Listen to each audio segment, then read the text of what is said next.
Summer vacation season is here, but will the sun shine on the travel sector? This is Sectors Up Close, and we're talking travel. The post-pandemic holiday boom saw soaring travel demand among Americans, but this year some industry data shows people waiting for the last minute to book in the hope they'll get a better deal. US summer flight bookings are down 10% year on year, even though airfares are cheaper and the airline sector is lagging behind the wider market. Greg Friedman is founder and CEO of Peachtree Group.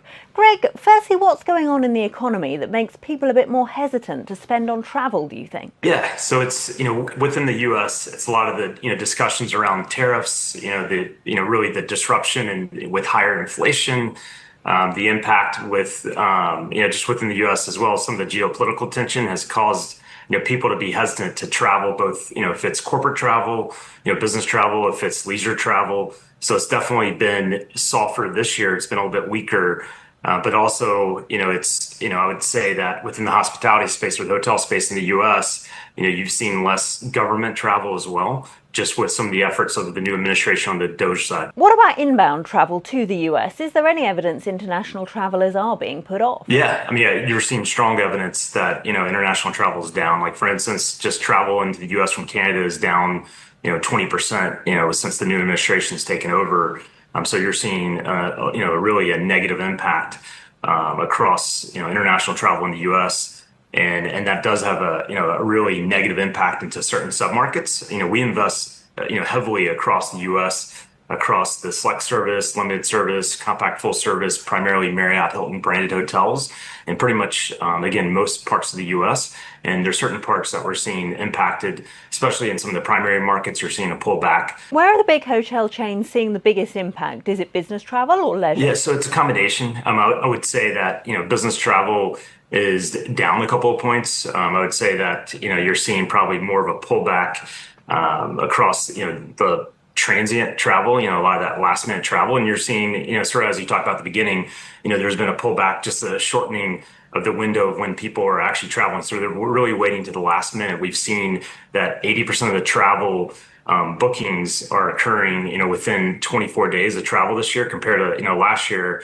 it was, over 30 days. Hotels are also facing higher operating costs, aren't they? Yeah, and that's probably the bigger story here is that because, in general, when you look across all segments, travel is pretty much flat this year, in the US, or, in some cases it's down a couple of points depending on what submarket you're talking about, or it's up a couple of points.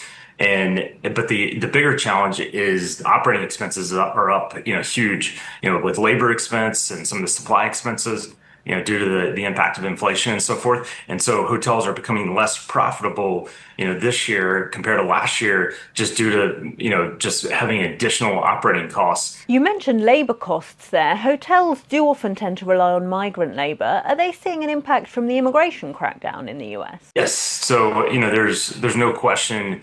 The new administration's been, very vocal about their, need for immigration reform, and what they're doing is causing a lot of challenges because it's, you find that, immigrants tend to be a big portion of the labor pool, within the U.S. So it's non-U.S. born citizens are a lot of the, employees and team members at hotels historically, and when you have less of a labor pool, that's obviously putting, it goes back to supply and demand of labor, and that's putting a lot of pressure on, upward pressure on labor costs, and it's creating that challenge again to find labor.